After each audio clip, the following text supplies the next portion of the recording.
Hola, soy Patricia Ledesma Bouchan, directora del Museo del Templo Mayor, y hoy vamos a hacer una dinámica que se llama Mi Primera Idea, y estoy hoy con la doctora Lorenza López Mestas. Hola a todos.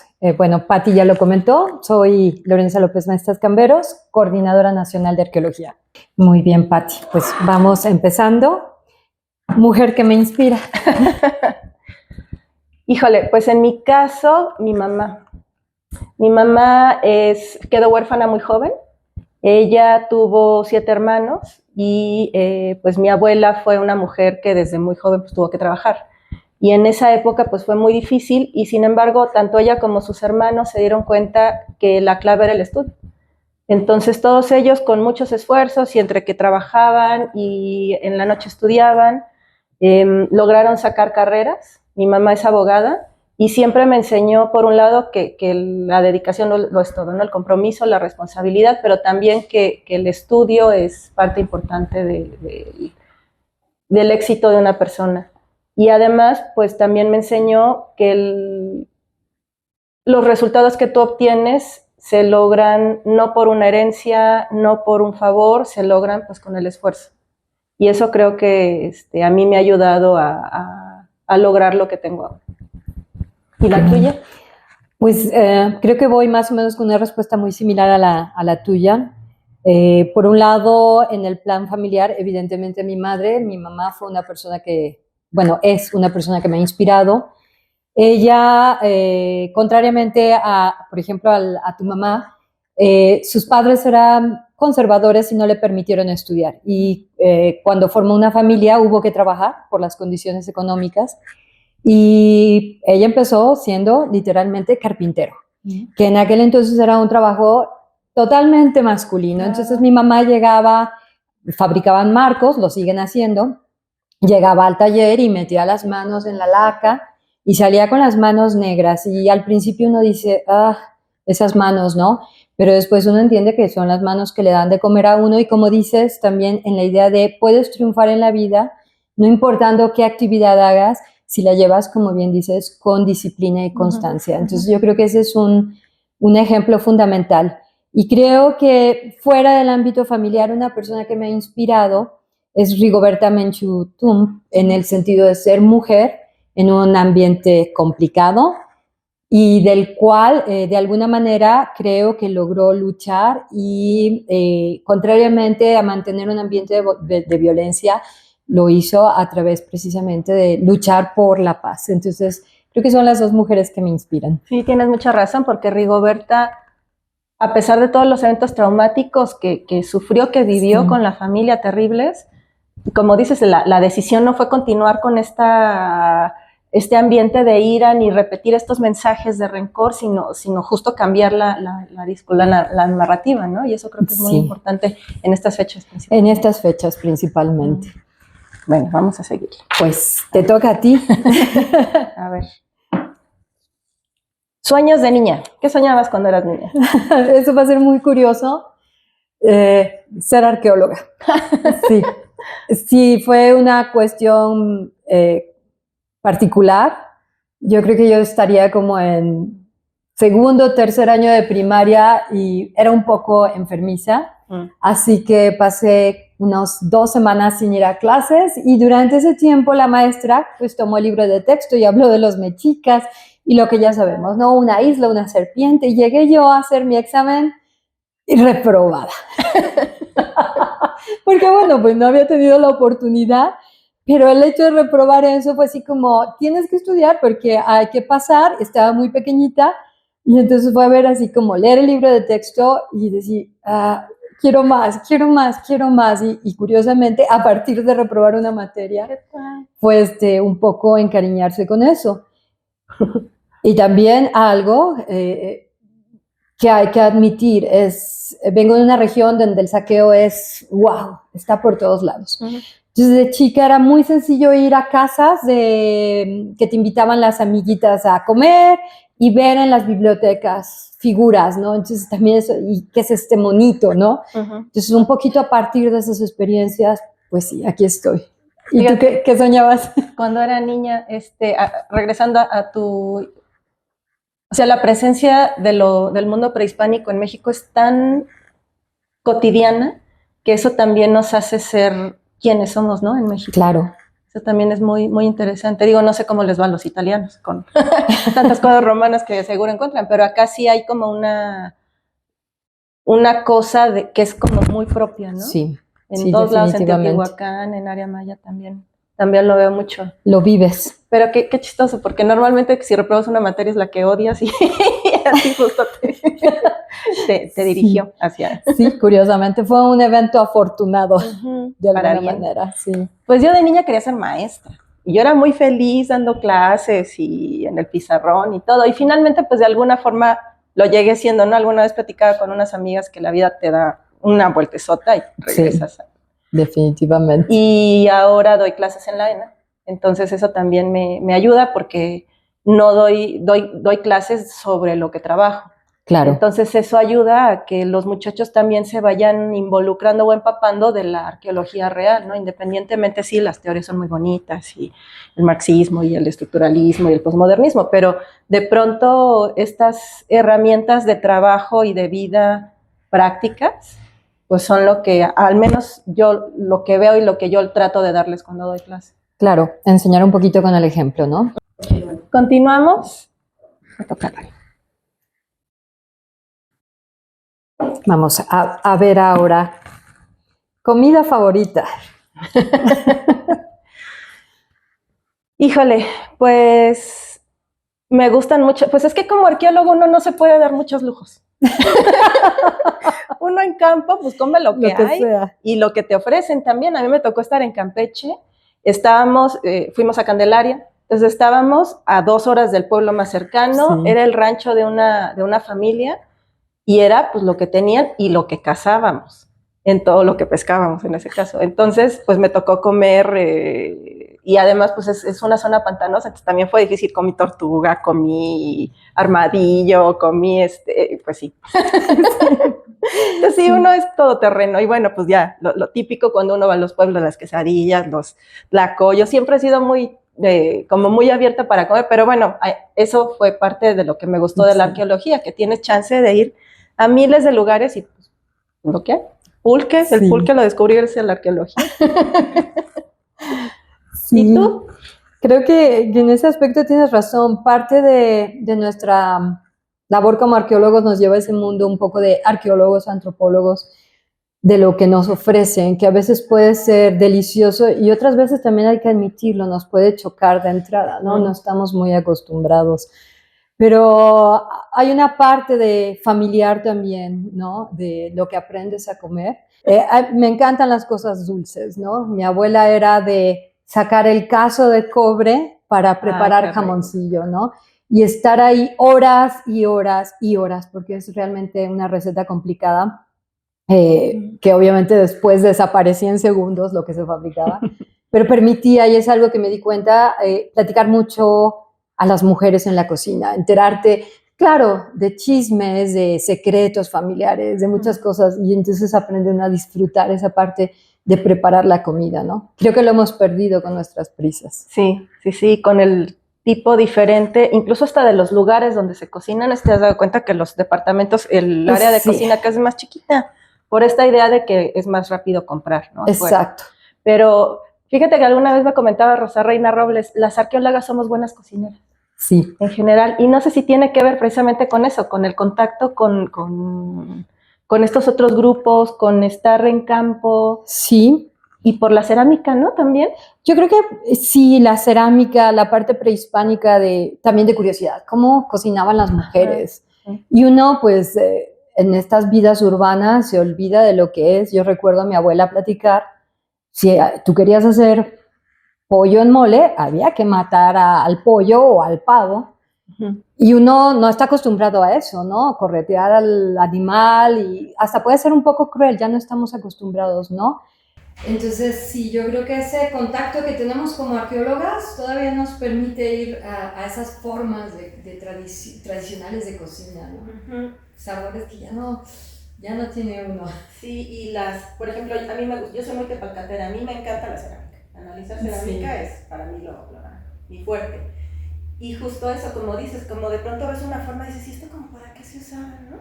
Y gracias a mi amiga Judith, que también me está viendo uno de estos cortos, ella me enseña que, por ejemplo, el patojo, que es una olla así que tiene una colita, sí, se llama así, era para meterla dentro del carbón. Y entonces, mientras tú estás haciendo la comida acá arriba, esto va acá abajo para que se caliente el agua, ahora para el café. Entonces, son de estas cosas como cotidianas que de pronto la arqueología te permite trasladarte a ese pasado, pero recuperarlas. Entonces yo soy feliz, o sea, yo tengo en mi casa el comal de barro, la olla de barro, la jarrita de barro, la chocolatera, la doctora Nelly Robles me regaló una chocolatera muy bonita, y es eso, ¿no? Como esa sensibilidad que de pronto tenemos, que nos ayuda a reconocer estas formas tan importantes que le dan otro sabor a la comida.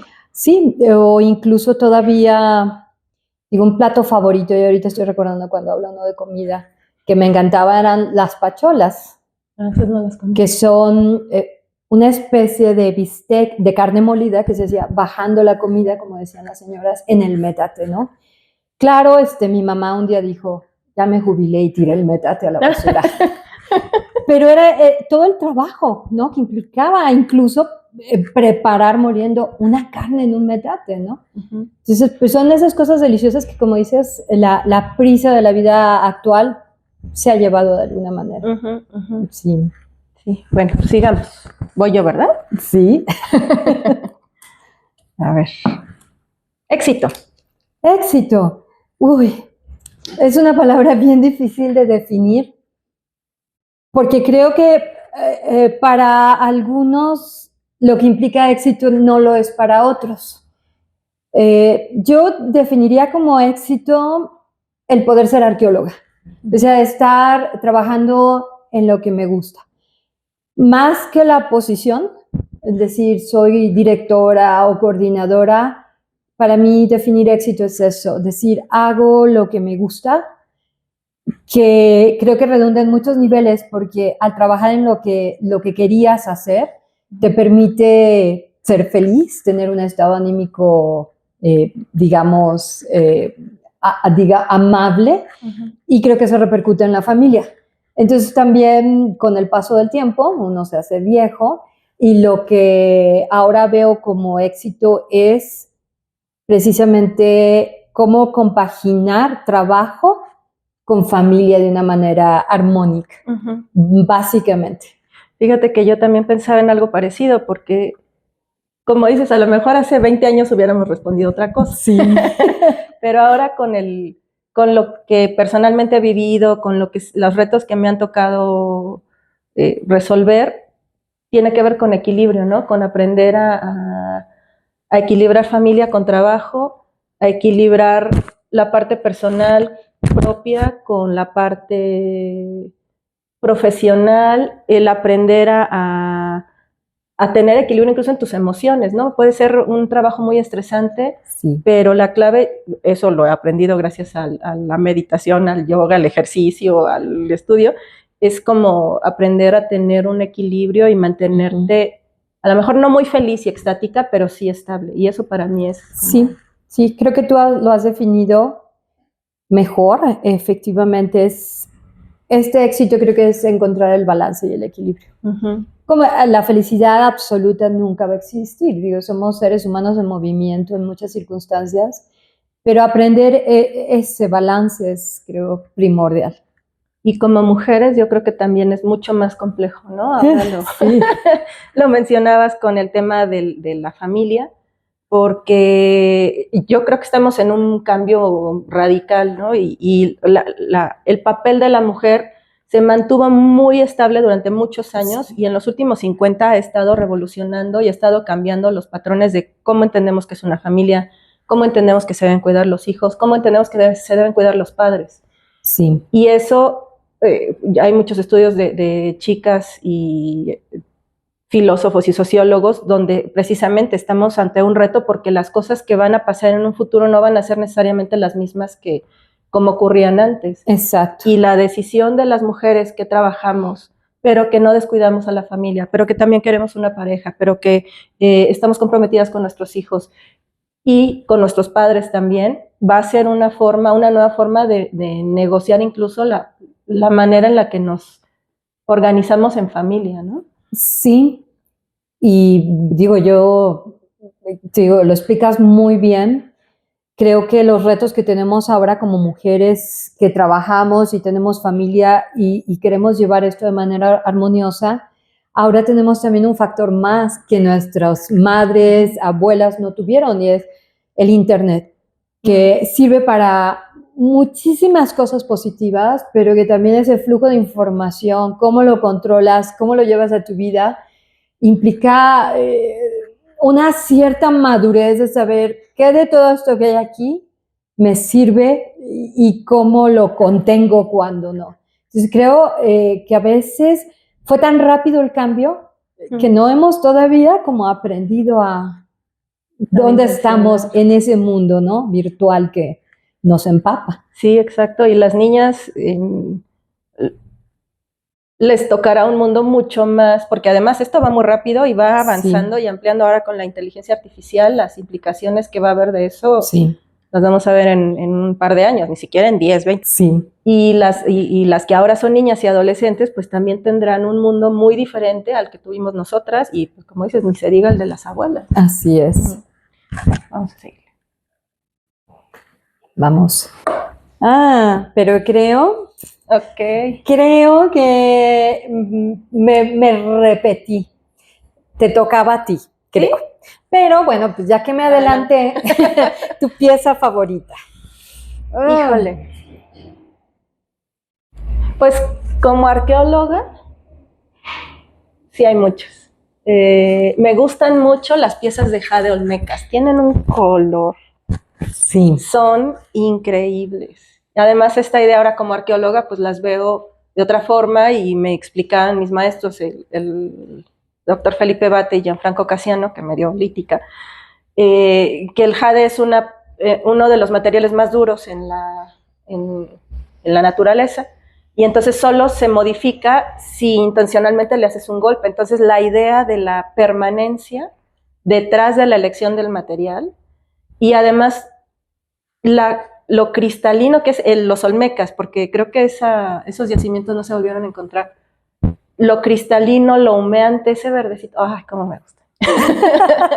Y ya en el terreno más como profesional, el Guerrero Águila, para mí es una pieza increíble. Tuve la oportunidad de estar cerca de las chicas de conservación cuando lo están armando, y ahí te das cuenta pues de muchos detalles que normalmente no se ven porque lo ves de lejos, y en las fotos pues de pronto sí es una pieza que se imagina muy sólida, muy unida, pero ver que cada una de las partes se embonan perfectamente, los detalles, por ejemplo, no se han fijado que en el yelmo el pelito o sea, se asoma el pelito del guerrero águila sobre el yelmo, la nariz, o sea, tiene tantos detalles tan finos que yo logro ver esta parte como emotiva del que lo hizo. Pues a mí es una de mis piezas favoritas. Sí. ¿Y la tuya? ¿O las tuyas? Es difícil. Me gustan muchísimo las piezas cerámicas del occidente de México, de esta tradición de tumbas de tiro. Uno se va a veces por piezas muy espectaculares, porque sí las hay, pero creo que hay una temática, hablando de mujeres, que me encanta, y son todas estas mujeres, en cierto modo, poderosas, en el sentido de mujeres embarazadas. Me encantó algo en excavando la tumba de Huitzilapa, donde al principio veía estos cajetes con figuras de serpientes bicéfalas, y luego ver los pechos de estas figuras femeninas también con estas serpientes bicéfalas. Entonces, este sentido de cómo incorporaron ahora sí, en el cuerpo humano, esta idea de que siempre ha sido difícil de traducir, del embodiment, de la corporalidad. La corporalidad de las ideas de, ¿cómo se podría decir?, de fertilidad, de continuidad, de dar vida en estas mujeres preñadas que son, hay algunas piezas como las figuras chinescas que son bellísimas, ¿no? Y a lo mejor también cuando has pasado en esta idea de ser mamá, ves a una gordita, pero pasar por esta idea de sentir el niño adentro que se mueve, te aprieta con los pies, casi sientes que te va a romper una costilla, y luego ver estas mujeres representadas siempre me encantó. Hay unas piezas chinescas como de 1 metro, que bueno, tú hablas del guerrero águila y todo lo que implica hacer esas piezas de cerámica en estos hornos donde no siempre se controlaba la temperatura, son piezas increíbles, ¿no? Más el significado que tienen, ¿no? Entonces me encantan esas mujeres del occidente, ¿no? Cómo lograron captar ese momento de lo que era importante, ¿no? Dar una continuidad en la vida. Me gustan bastante. Y también el tema de la sexualidad, hablando de ahora que estamos en el tema del 8M, que esa sí ha sido, y es yo creo que una responsabilidad de nosotras como mujeres, hablar de estos temas frontales. Claro. Que nos cuestan un montón, ¿no? Yo creo que de los temas, ahora que yo soy usuaria de Twitter, creo que son de los temas donde he encontrado un mayor rechazo. Sí. Y muy frontal, o sea, nos da tanto miedo el tema de la sexualidad. Sí. Y de la sexualidad femenina. En particular, ese es un tema muy importante que también, afortunadamente, ya va cambiando, ¿no? Pero estos referentes del pasado que de pronto nos impactan, ¿no? Claro. Sí, porque era como más sencillo abordar plásticamente esos temas, ¿no? En Occidente también hay figuras que son impresionantes, que son las figuras fálicas, y que en el pasado, como dicen, eran objeto de las salas prohibidas en los museos, ¿no? Usted no puede entrar ahí. Si es menor de 18 años, no puede ver esta sala, ¿no? Entonces era también, obviamente viene todo este simbolismo de fertilidad, pero en el cual a lo mejor por esta concepción sagrada de la vida, el renacimiento, la fertilidad, no había como ese temor de explicitarlo, ¿no? Como dices, era tal vez más, quiero pensar que era más abierto que ahora, ¿no? Hemos como sociedad avanzado hacia unas cosas, pero a la vez nos hemos impuesto más tabús. Sí. Y a veces yo les digo a mis alumnos, es que de pronto la arqueología incomoda. O sea, este tipo de piezas sí te mueve por dentro, pero es esto, o sea, el tema de la sexualidad sigue siendo un tema muy, muy chocante, por así decirlo, pero la arqueología ahí está para demostrarnos que como seres humanos hemos tenido y hemos experimentado un montón de cosas diferentes. Claro, eso es importante. Bueno, a ver, entonces ahora te toca. ¿Voy yo? Uy, soy muy animalera. Me encantan todos. Creo que mis animales favoritos, yo creo que como la mayoría de las personas, pues son los perros, ¿no? Uno puede hablar de hipopótamos y elefantes, que son hermosos, ¿no? O sea, son animales impresionantes, pero con los que uno no va a tener contacto. En cambio, el perro es algo tan cotidiano, ¿no? Es como, creo que también los terapeutas nos han marcado mucho esa idea del animal de soporte, de compañía. Entonces, a veces, y ahí es donde uno choca con las parejas, ¿no? Es así como, ¿por qué el perro en la cama? Pero sí, a veces se antoja, ¿no? Llegar y abrazarlos, ¿no? ¿Qué te digo? Tengo 4 perros. Ay, ¿qué tal? Entonces, sí te gusta. Perros grandotes, que ahora cuida a mi hija en Guadalajara, pero que son, a veces los extraña uno, ¿no? Se vuelven parte de la familia. Sí, eso es bien, bien bonito. ¿Y tú qué me dices de los animalitos? Pues fíjate que en casa siempre tuvimos gatos, entonces estuve muy acostumbrada a los gatos, y de niña me mordió un perro cuando andaba en la bici. Entonces a mí me daban miedo los perros, o de alguna manera sí era de lejecito se ven. Claro. Pero un día mi hermano llegó con un perro. Y él, por andar con la novia, nos dejaba el perro. Entonces, pues de alguna manera, como estaba chiquito, me tocó cuidarlo a mí. Claro. Y descubrí un amor diferente, tan profundo, porque finalmente un animalito no te va a responder de la misma forma en la que tú le das. O sea, si tú abrazas a tu novio, pues esperas que él te abrace. Si tú le das un beso, pues igual. Pero a un perro no le puedes pedir o no esperas que te responda igual. De la misma forma, claro. Pero tienes o sea, tú das por dar y ellos también dan por dar y es una comunicación tan bonita. O sea, yo descubrí con Gundam este tipo de vínculo que de pronto perdemos, ¿no? Como seres humanos, pues estamos muy enfocados en el antropocentrismo, como se le dice ahora, y dejamos de lado esta parte de que los animales tienen personalidad, que tienen tú lo sabes, o sea, tú que tienes 4 sabrás que no son iguales todos, ¿no? O sea, uno se comporta diferente, Sí. otro es más cariñoso, otro es más mañoso. Aquí Ingrid, que está atrás de las cámaras, es también animalera, Mitzi igual. No sé si Miriam también tengas animal. ¿Tienes un perrito? Ah. Y o sea, es una forma que yo creo que también tiene que ver con esta nueva manera de la sociedad del siglo XXI de relacionarse con los seres que no somos nosotros. Claro. ¿no? O sea, yo me acuerdo antes que los perros eran para estar en la azotea o amarrados. Sí. Sí. Y ahora están hasta en la cama. No, creo que es como todo, hay como que encontrar el balance, ¿no? Nunca me gustaron los perros en la azotea. En lo personal siempre he sido de la idea, si no lo puedes tener contigo dentro de la casa, mejor no lo tengas. Tener un animal para tenerlo aislado es, bueno, al menos yo no lo comprendo. Pero también, y sin querer ofender a nadie, algo que me cuesta mucho trabajo también es el irte ahora hasta el otro extremo, casi de estar comiendo una paleta y ofrecerle al animalito o ponerle a veces vestidos. Respeto mucho a la gente que lo hace, pero tampoco, o sea, perder de vista a veces su propia animalidad, por así decirlo, donde un perro sigue siendo un perro, ¿no? Entonces no podemos pedirle, como tú lo dijiste, a un perro que se comporte como un ser humano, porque finalmente no lo somos.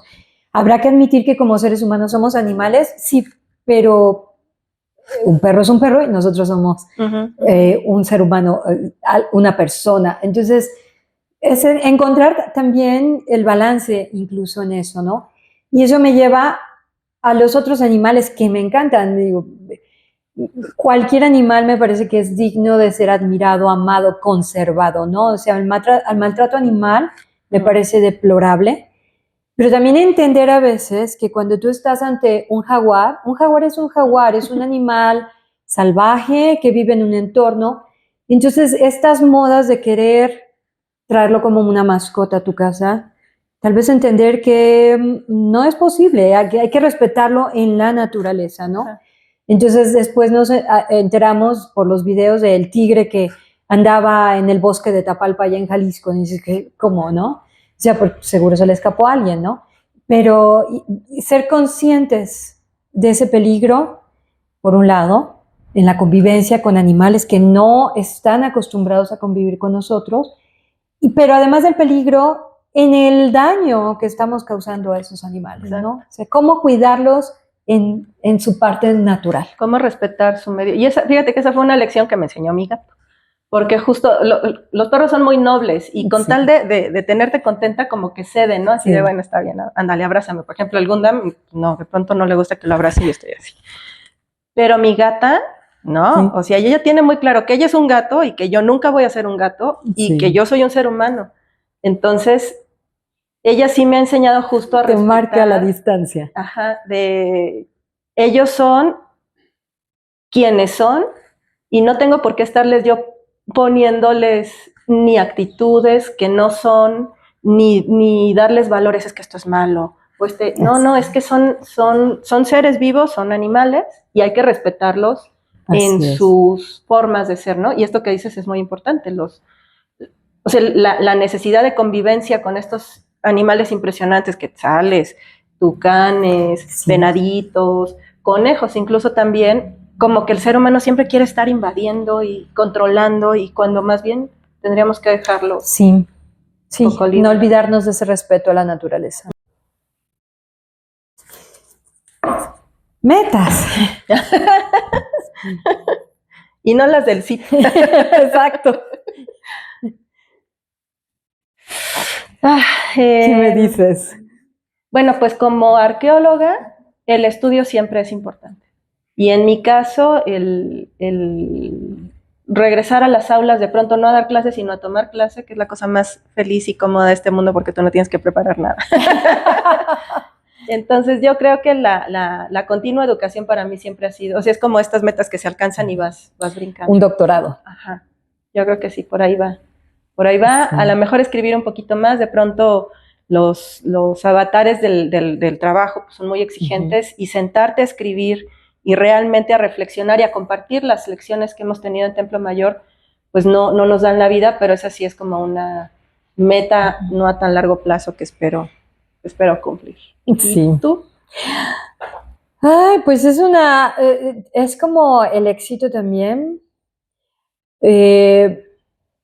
Yo quisiera, al menos así como el nivel más personal, a veces sí, como dices, la arqueología, yo creo que como cualquier otra profesión, implica estarse actualizando, leyendo, siempre leyendo. Pero además de eso, yo siempre quisiera como descubrir otra cosa. Es decir, ser arqueóloga sí, pero a la vez ser amiga de mi hija, estar más presente en su vida es una meta para mí muy personal. Casi siempre cuando me preguntan eso, algunos te voltean a ver así como, no, es que es como volver a algo que parece como pasado de moda, ¿no? La familia ya es, pero es eso, el volverte viejo a veces implica mirar atrás y decir, ¿qué quisiera? Sí, pasar más tiempo con mi familia es algo que curiosamente es una de mis metas.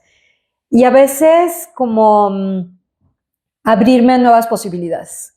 Es decir, sí, soy arqueóloga, ¿qué más hay?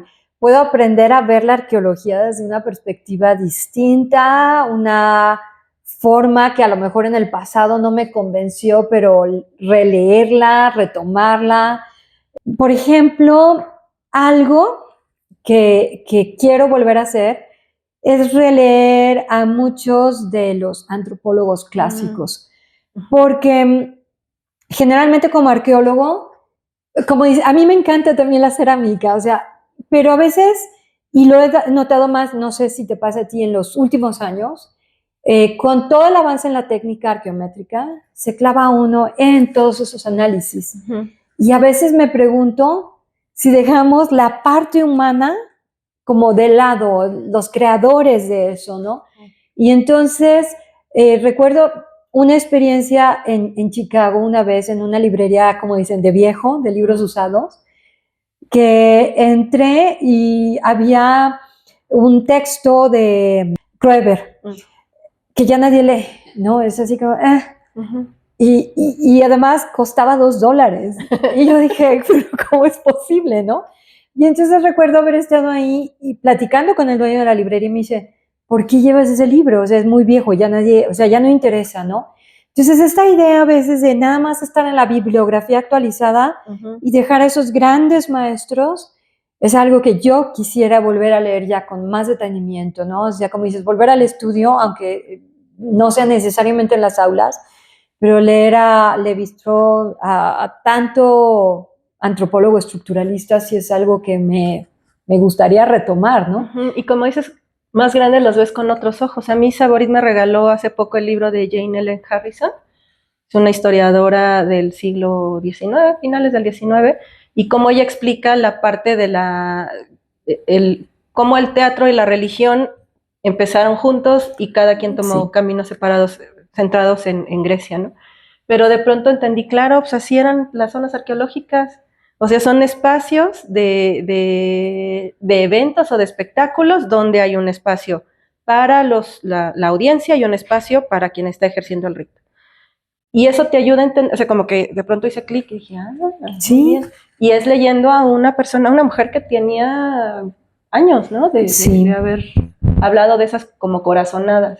Sí, sí, creo que hemos dejado de lado a todos estos grandes antropólogos y estamos como siempre en la búsqueda de lo nuevo, la última teoría, el último descubrimiento, la última técnica, pero creo que hay antropólogos valiosísimos, ¿no? Que hay que retomar, Victor Turner, Clifford Geertz, digo, a mí me llama esa corriente, ¿no?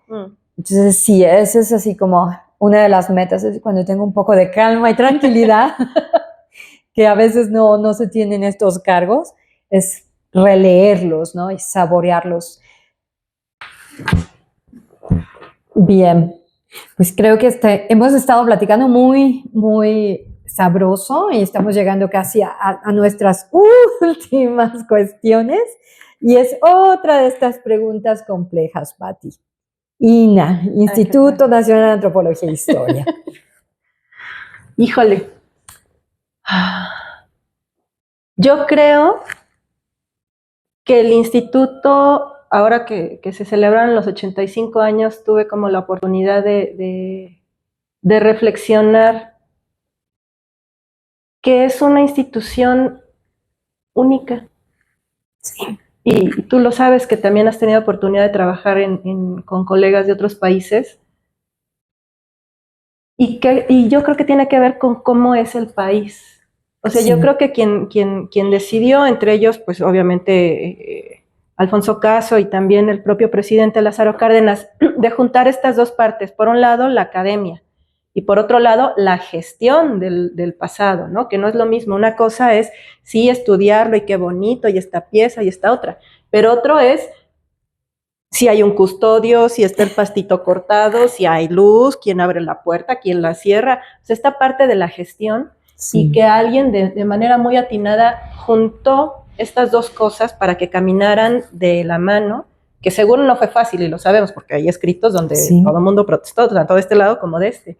Pero hacerse cargo de la responsabilidad, no solo arqueológica, que es lo que nos toca a ti y a mí, sino también antropológica de este país, creo que sí es una institución que identifica mucho lo que es México, por la misma naturaleza, lo que ya platicábamos, no es muy común, o sea, está muy presente el pasado prehispánico, ¿no? Las culturas de época mesoamericana fueron tan activas, tan dinámicas, tan creativas, y no necesariamente en otros lugares del mundo hay la misma riqueza. Y no solo eso, sino que después de la colonia se mantuvieron, se combinaron y comenzaron a crear otras cosas. Ujú. Entonces también la vida en la época colonial fue también muy dinámica, muy creativa, muy productiva, y la vida en época independiente también fue muy productiva. Entonces, que este instituto se haga cargo de estas dos cosas, para mí es algo como muy loable, ¿no?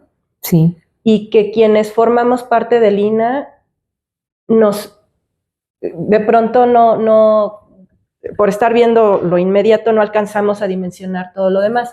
Pero eso también, la forma en la que somos, en cómo estudiamos, en nuestras universidades, en lo que vivimos, porque no es lo mismo nosotras que hemos tenido oportunidad de ir a campo, por ejemplo, ¿no? Eso te cambia la vida. Aprendes a descubrir lo que te gusta, lo que no te gusta, que de pronto tener una regadera con agua caliente es algo muy importante. Que a lo mejor hay comida que nunca hubieras pensado comer, pero pues la comes cuando estás en campo, y eso de manera colectiva, o sea, enfrentarte a situaciones extremas te obliga a tener unas relaciones sociales con tus colegas distintas. Sí. Y eso, ahora que nosotros, porque además, Elina, eso es algo que es muy importante, quienes tienen los puestos de decisión dentro del instituto, pues son la gente que ha trabajado para esto. Y eso es algo que a lo mejor en otras instituciones se ha perdido, pero aquí no. Y eso también le da como una dinámica muy particular a este instituto, ¿no? Desde cómo nos vestimos, cómo están nuestras oficinas, son muy diferentes a cualquier otro instituto de gobierno, ¿no? Y eso yo creo que eso es pues, lo que nos hace quienes somos. Sí. Hablar de línea es complicado, pero creo que las cosas buenas o bonitas en la vida en general son complicadas. No hay cosas sencillas de lograr, y menos una institución como la nuestra que es tan compleja. Creo que yo empezaría por decir que Lina, y también es nuevamente un cliché, yo lo reconozco, pero Lina es mi casa. Cuando yo empecé a estudiar, la idea es, no, tú no puedes ser arqueólogo, ¿no? O sea, eso es como imposible. Lo típico que le dicen a uno, te vas a morir de hambre, no vas a tener trabajo. O sea, siempre hay como una serie de ideas de lo que te van diciendo que no puede ser y por qué no puede serlo. Y luego descubrir que, bueno, que puedes hacerlo, pero que además hay una institución que te permite hacerlo, ¿sí? Cuando yo estudiaba en Guadalajara, estuve mucho tiempo con Otto Chondube, un gran maestro definitivamente. Hice el servicio social con él en el museo y me decía, bueno, ¿y dónde quieres trabajar? Y yo siempre le decía, pues yo quiero trabajar aquí, yo quiero trabajar en el INA. ¿Por qué no buscas en una universidad? No sé por qué, pero a mí el instituto era algo que yo sí perseguía, y era trabajar en el INA.